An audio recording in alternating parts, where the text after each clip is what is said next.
We are back and back to school. I know your kids are Yeah, back they to started a school. couple weeks finally. Yes, right? exactly. Yes. The weather's starting to cool down. I think this is probably some of the best weather. Like out of all the Yeah. 12 months in Colorado, this is probably my favorite time of year. I'm a big golfer, as you know. Yes. And it's so not too hot for you to go golfing. yes, exactly. A little bit Like the cooler morning's a weather. little cool. You can throw a quarter zip on. That's always Things good. are changing. The leaves are changing. I think a little Yeah. bit of the economy and the market's changing. Yes. I think before we dive into the economy, you can talk a little bit about this too, but Yeah. I'm seeing stats that we're getting a little bit of an increase in listings over the last few weeks. I mean, just more opinion based. Why do you think that is? Yeah, I think it has to do with a lot of things, right? Yeah. One, we just talked about it. School's back in session, so people Sure. that needed to move before the school year, they Yeah. moved, right? Yeah. They got that in place. A lot of people try to take advantage of the summers for that. Sure. So that's a huge piece. Yep.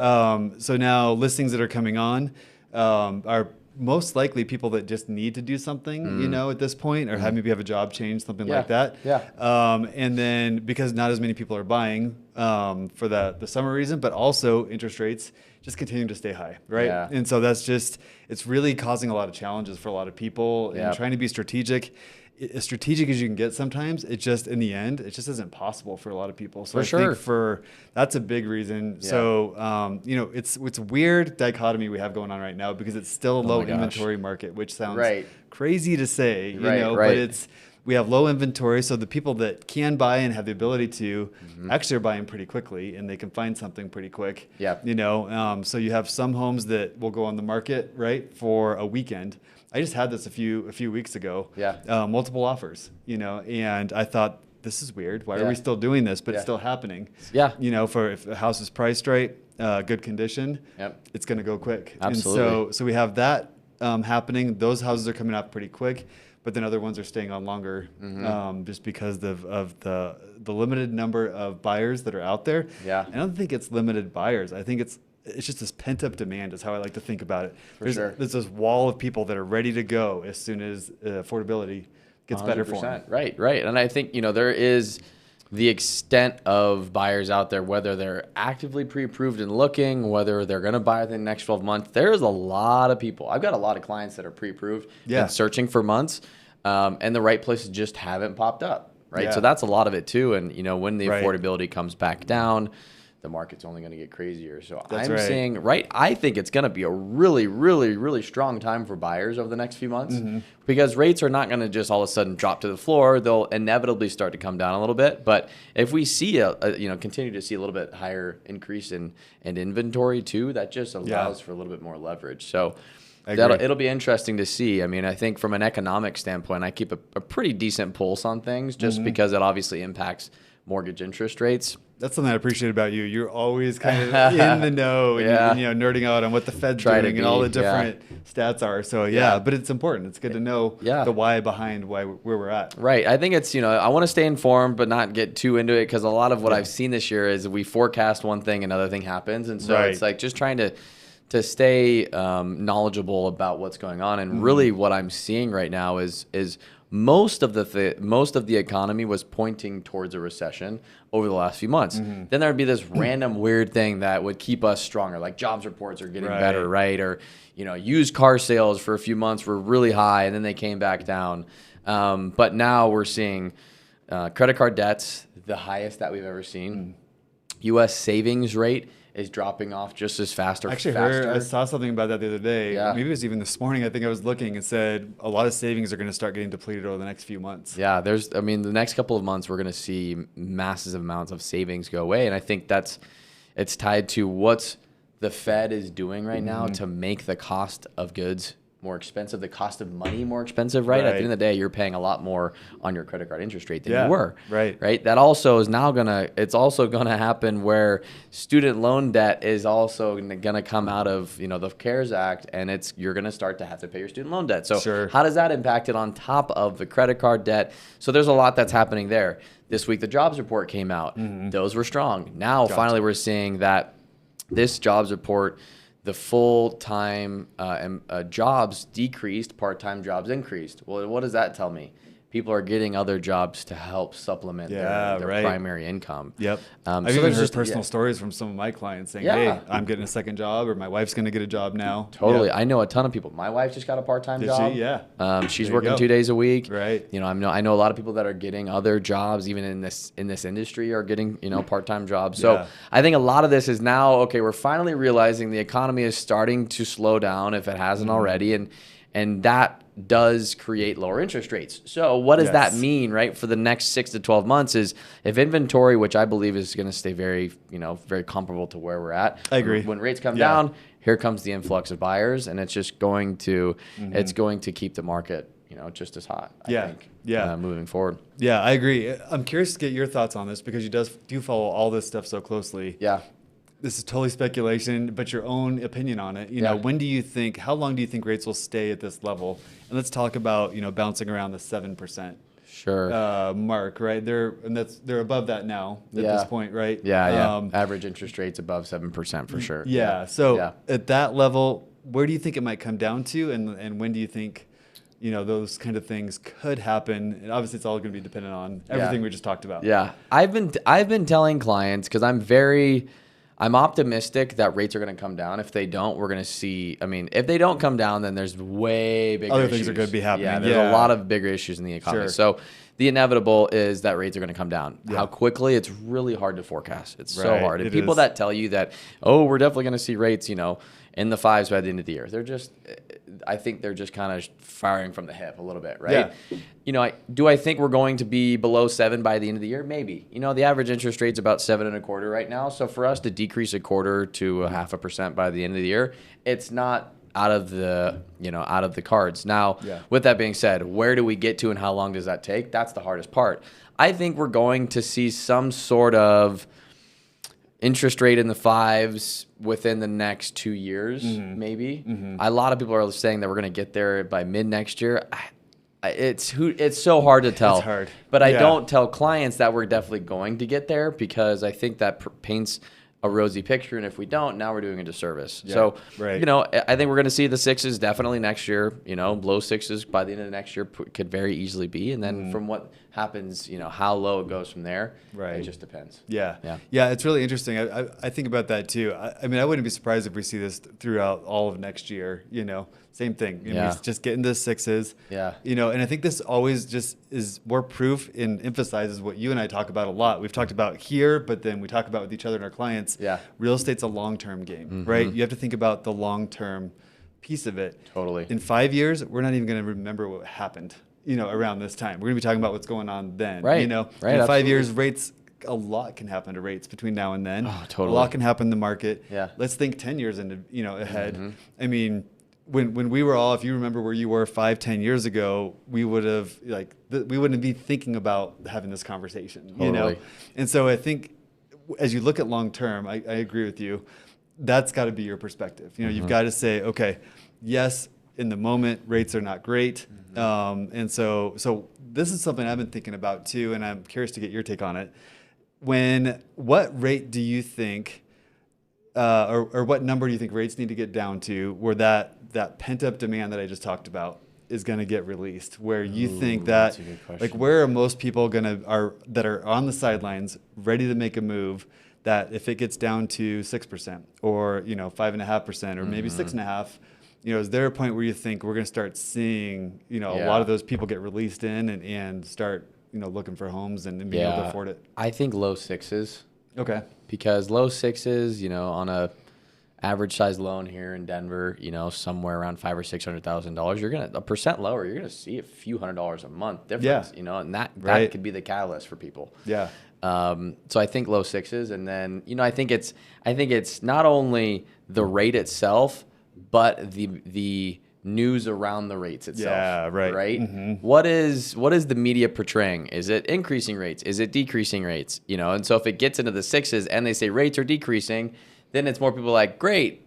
You know, the perception of what is going on that I think also will push more people. Because I think there's a lot of people right now that are just sitting on the sidelines, not even seeing what it looks like right now, because they're like, rates are high, I'm not going to do it. They haven't even explored it. They haven't even explored it. So there's a lot of people that may even be able to do something right now, but they're not exploring it because of the narrative that's out there. Yeah. Right. Yeah, and so I think, if there's a little bit of a better narrative in their eyes, the feeling, a lot of people act off of feeling, right? Yep. So if the feeling is there that they should go buy, they're going to do it. Right. So that's so that'll open up a whole nother buyer pool that is not even, we're not even aware of at this point. Right. Exactly. Yeah. Signed a lease a year ago. They're going to start getting back into the market here in the next, few months. And obviously that's the biggest piece for sure. I'm curious your perspective on this too. So let's role play a little bit. Let's say I'm somebody who I haven't looked into it yet, right? Mm-hmm. And I know I'm probably not going to be able to afford anything right now at these rates, but what should I be doing, or what things should I be thinking about strategically, if I want to buy in a year,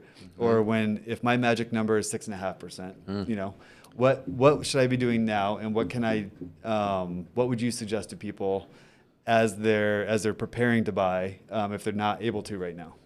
So I think two things. Obviously, this is very simple. Save as much money as you can. Practice making the payment that you're comfortable that you're going to go up to. So what I mean by that is maybe your rent's $1,500 a month, and you foresee yourself getting into a $3,000 mortgage payment, right? That's possible. Right. Pay that extra $1,500 to yourself. So you're doing both. You're saving and you're paying yourself, and you can feel that, right? Right. I think that the thing is that a lot of the times we adjust our lifestyle to what ends up happening. Yep. Now, to your point as well is, here's the flip side of the coin. Rates are going to come down. Competition will increase. Mm-hmm. That means more buyers for specific properties.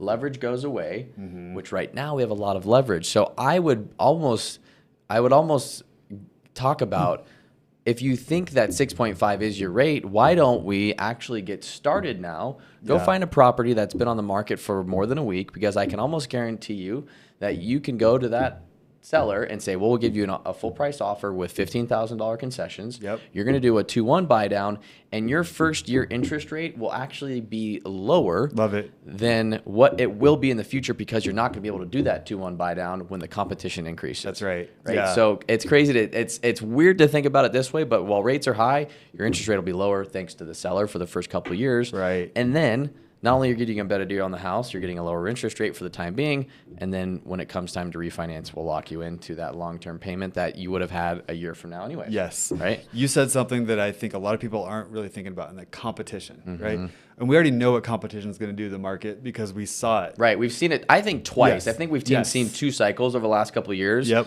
One was last spring, and then another one was the spring before that. Right. Spring, summer-ish before that, right? And if you look at the numbers of what happens with competition, people are offering 25, 50, 100 grand over asking price. And that's what drove up prices so quickly. Right, exactly. So quick. So now you got to think about it from the competition point. As soon as rates come down, let's say they get to 6, maybe even 5.5 at some point. For sure. That same thing's going to happen, because people are now going, wow, we're getting deals because it was 7.5. Now we're down to 5.5 or 6. And that flood of people coming into the market is going to drive prices right back up. And I think one of the things that, like, it's so important to remember the competition piece of it. Yeah. It's not today's prices at tomorrow's rates. It's tomorrow's prices at tomorrow's rates is what's going to happen. And so, yes, you can now afford more, but you're also going to have to pay more price-wise, right? And I think one thing that's so important for people to remember, and I tell a lot of people this, is, actually I put this in my last newsletter last week, if you buy now, while there's less competition, find a home that has been on the market for 2-3 weeks, a month, something like that. Those sellers, they want to sell, right? Absolutely. And now I think sellers are used to this market. They're getting used to, like, we're going to have to give a little bit now. Sure. If it doesn't go in the first weekend, you're going to have to do something. Yeah. And it doesn't work anymore to where you have all the power and control as a seller, right? And so take advantage of that and say, we're not unreasonable. Like, we want to have you guys give a little bit towards concessions while there's no competition. There's, like I said, I had multiple offers. We didn't have a choice, in that. Yeah. And we got the clients the house. We're closing tomorrow on it, which is awesome. Nice. That's awesome. But if you can get it with no competition, get that rate buy down now.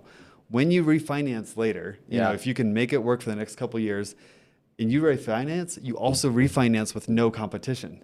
Correct. Right. So while everybody else's prices are going up and they're trying to buy a house in tomorrow's prices and tomorrow's rates, all that they're dealing with all that competition, the stress that comes with that, losing out on deals, all of that. You can just sit back and say, Ryan, will you refinance me? Right, exactly. And I'll say, yes, I will. Takes 30 for free, actually. 45 days for free. And I'm not having to worry about competing against anybody else. And I think that's a really key point and a silver lining of today's market. Right. Because these prices today are only here right now. Right. Only here for the next 6 to 12 months, probably. Mm-hmm. And then as soon as those rates go down, prices are going to go back up, and we're all going to be going, why didn't I try to make it work today? Yeah, and I think one of the things I've really learned about this market, because inventory is so low, the market flips really quickly. Yes. Right? Right. When rates come down, the market, I mean, we saw it this spring where I think we looked at each other and we're like, what happened this past weekend? Right. Right? And it coincided with a busier time of year as well. But what happened is, and my belief is, the inventory was so low, coincides with a busy time of year, everybody's sticker shock of the higher interest rates went away, and they're like, we need to go buy a house. Yeah. We need to go buy a house. It doesn't do us any good to keep waiting. Right, exactly. Yeah. And so that happens, and it's very fickle. And then imagine now you coincide not only a busy time of year with low inventory, but low rates. It happens overnight, and all of a sudden we're back to, oh my gosh, what are we going to do, right? Yes. And so that's really tough for especially first-time home buyers that don't have loads of money to go make offers $50,000 over ask. Yeah, right? Yeah, exactly. Yeah, so yep. A lot of leverage right now. Yeah, a lot of things to really think about, and I think that's there's going to be a lot of regret later on, unfortunately. Yeah. There's going to be a lot of people that are swiping their brow that they did it today. Right, for sure. Yeah, exactly. Yeah, I mean, you know, I bought right before COVID or like a week before COVID, and it was the best thing I've ever done, right? And so I've never had a client tell me, Ryan, I'm so mad that I got into this house sooner than when initially was planned. Right. You know, everybody's like, yes, that was amazing. Right. Right. Because not only 100%. is it the feeling of owning a home, but then I send you your monthly wealth report for your house via HomeBot, and you just see that equity continue to climb. Continue like, to go that up. was good. That was a good idea. Right. Yeah. It wasn't as scary as I thought it was going to be. Right. Exactly. Yeah. Absolutely. I was just meeting with somebody the other day, and they told me about the last 2 houses they sold, and it's just this reoccurring conversation I have with everyone. I just wish I would have never sold it. You know, I wish I would have kept it. You know, I wish I would have bought more. My dad said that a few times. Yeah, and it's sorry, pops. it's okay. Like you did the best you could with what you knew to do at the time, and there's nothing wrong with that. Yep. But now we know today. You know, like real estate long term, it's going to be a great thing to get into if you can make it work. And just a caveat: if you can't, don't overstretch yourself. Exactly. Right? That's the biggest thing. Too. You know, don't do it just because you think you should. It's not about that. It's about doing it because it makes sense for you. Exactly. You know, if you've got to pay off other debt or you got other things going on, you know, the last thing you want to become house poor, and you will regret that. Agreed. Yeah, I always tell clients, we've got to figure out a great strategy, because the worst thing I could do is make you house poor. That's right. Exactly. Right? Yeah. Absolutely. Yeah, I love it, man. Cool. Sorry. So we're going to do a little bit of a shifting gears here. Brian and I, we're self-development junkies. We're always trying to get better and learn. Love to learn. All the time. He gives me books. I give him books. We're book buddies. We should probably start a book club in Castle Rock now that I think about it. Let's write that down. Yeah, exactly. And noted. So I'll start with you. Yeah. What is the best book you've read recently, and why? Yeah. So great question. So I just read a book called, I don't even know the author, so I'll just give you the title. It's Your Next 5 Moves. And it's an entrepreneurial book, so it's not just based around real estate, but I think it has a really lot of good principles in it. It talks a lot about thinking ahead and making sure, you know, I'm thinking about why am I doing this, and then what else am I going to do, and just planning ahead a little bit, and not just making a decision for the here and now, which is kind of what we were just talking about, you know. And one of the things I really liked about that, and it's about teams and, you know, corporations and things like that, but also I think it applies to really any situation, especially the business that we're in. But like everybody on your team and everybody who's maybe an employee of yours or a contractor needs to have a number. And I think about that like I've always did that. I actually did that when I was a manager at Lockheed Martin. I told all my engineers, I said, we did self-assessments every year, right? And I always told them, when you're doing your self-assessment, I had a bunch of software engineers. So I said, don't tell me that you wrote code for 3 projects. Tell me how much code you wrote. Tell me I wrote 1,000 lines of code. Because if you wrote 1,000 and somebody else says I wrote 50, well, there's a big differentiator. You know what I mean? And that puts context and gives you something tangible to work with. Yeah. And so as I read this book, for me, I was like, man, I really need to give myself a number. You know, I need to give myself a number of how many people am I going to talk to? How many videos do I need to produce? How many, all of these things, and how much time do I want to put towards these things? I think because it can be so easy, yes, it's like goal setting and all of that, but it's so easy to say, here's what I want to do, but then without a way to track it, there's no accountability around it. Oh, for sure. You know, yeah. And in our business, we are our own accountability. Right. You know, nobody else is making us do something or not do something. So you've got to figure out a way to go, okay, how am I I'm going to be my own manager, you know, and I'm going to come to myself and say, did you do this? You know, did you make 25 phone calls or write 5 notes or whatever, you know, that number is? Yeah. So for me, it was kind of a gut check, you know, of give yourself a number and then, you know, have times to check in on it and see how you're doing. Yeah. But I think it brings some freedom around it, you know, where you can go and like, okay, I know exactly where I'm at. This was my goal. This is what I wanted to do. Now let me be an adult and see where I'm at. But it's that tangible piece that only numbers can give you that I really appreciate. And of course, I have an engineering background, so that you know, so he loves to track some people stuff. are terrified of numbers, you know. But for me, it just brings so much more clarity and peace of mind around like, okay, like either I did it or I didn't. Right. I think it allows you to really to focus on the process rather than the result a lot of times, which obviously we're very results driven in this business and most businesses. So it allows you to really hone in that you feel, I think at the end of the day, like, okay, great. I did my job. Yeah. Right. Yeah, exactly. And I did what I was supposed to do. You know, one of the things that I've heard someone say is if you take care of the work and the work will take care of you. There's a lot of things that are in your control, right? Wise words. Yeah. Like I can control what I do every day. I can control the phone calls I make. I can control my processes, the experience that my clients have, right? What can't I control? I can't control if somebody likes the blinds, you know, in a house or not. I can't control interest rates. I can't control life events that happen, right? Somebody, you know, has something tragic happen and they can't buy anymore or whatever. Like there's so many things that are outside of our control. Yep. You know, I can't control the traffic, right? Totally. So focus on the things I can control, focus on the things I can do. Yep. And that, making sure I actually execute on that stuff, that's going to take care of me. And then the goal is to have so many balls in the air, right? That when those things you can't control fall off, you still have enough up there. Exactly. Yeah, exactly. Love that. So that's awesome. Just something I've really, that was my main takeaway from that book. Just have a number for everything. All right. I need to go throw some numbers on some stuff. Yeah, you do. I track, but I don't have necessarily have a daily goal for everything. So I like that. It's good. That's awesome. All right. Tell me about what books you're reading. So I read a lot of books at night specifically. I'm reading a book about, outliving. So it's called Outlive. Love that book. So anybody that's interested in extending their lifespan, check it out. By Peter Attia. Okay. He's like the longevity guy right now. But most recently, the book I finished is called The Big Leap. And it's about breaking through your upper limiting beliefs. Because we all have these upper limits for ourselves subconsciously, right? We have these glass ceilings that sometimes you can feel it, sometimes you don't, but essentially keep us in the space that we're at, right? A lot of people. It's almost like a fear of succeeding. Yeah, essentially, right? Yeah, essentially, it's like a fear of succeeding, but it's almost built in you subconsciously from your childhood, right? Okay. And so some of what I think the biggest takeaways I've taken from that as well is, you know, one of the things is making sure that you're living, they call it in your genius zone, and you're doing things that you enjoy to do, right? It's not taking away energy, it's giving you energy.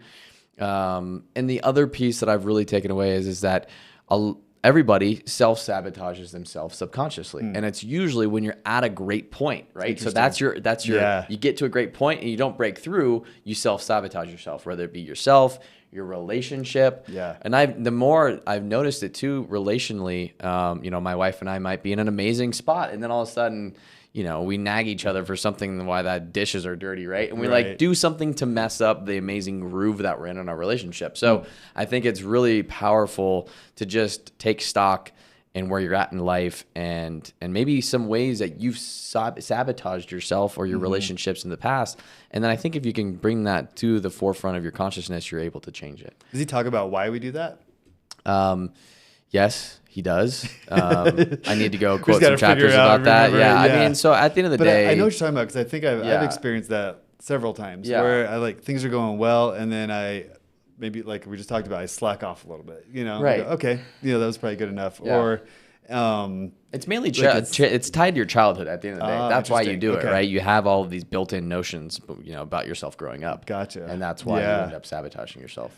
Interesting. So it's like these messages that are coming back, like you don't deserve this, or right. I'm not good enough. To that. Yeah, exactly. Right. Yeah. So it's those patterns that you powerful. Have. Yeah. So what are some of the things that he talks about to kind of break through that and live in that genius zone? Is there more strategies around that? A lot of it is just delegating the things you don't like doing and diving into more of the things you like to do that give you energy, right? And I think a lot of us, unfortunately, do stuff that we just despise. Right. And I realize that there's some things that I just don't like doing. It's like life sucking out. Yeah, it just sucks out the energy from you. You're like, I'm never doing this again. So take stock in that. Yeah. What do you enjoy doing and do more of it? And that's powerful. Like you have found your purpose in real estate in that investing space. You love it. You are about it, and that's why you're so dang good at it. Yeah. It's because you like it, and I think that's part of your genius zone for you. Right. And I think there's a lot of us that, whether it be because we don't know what to do or we copycat or whatever, but we do things that take away from that energy, right? So making sure you're not doing that stuff. So it's really like that doubling down on your strengths and the things that you really are good at, instead of trying to improve everything that you're not good at. Yeah, for exactly. Sure. Giving that to somebody else. Yep. Well, I've had that happen. We've talked about video editing, right? Neither of us like to edit a video. It's the bane of my existence.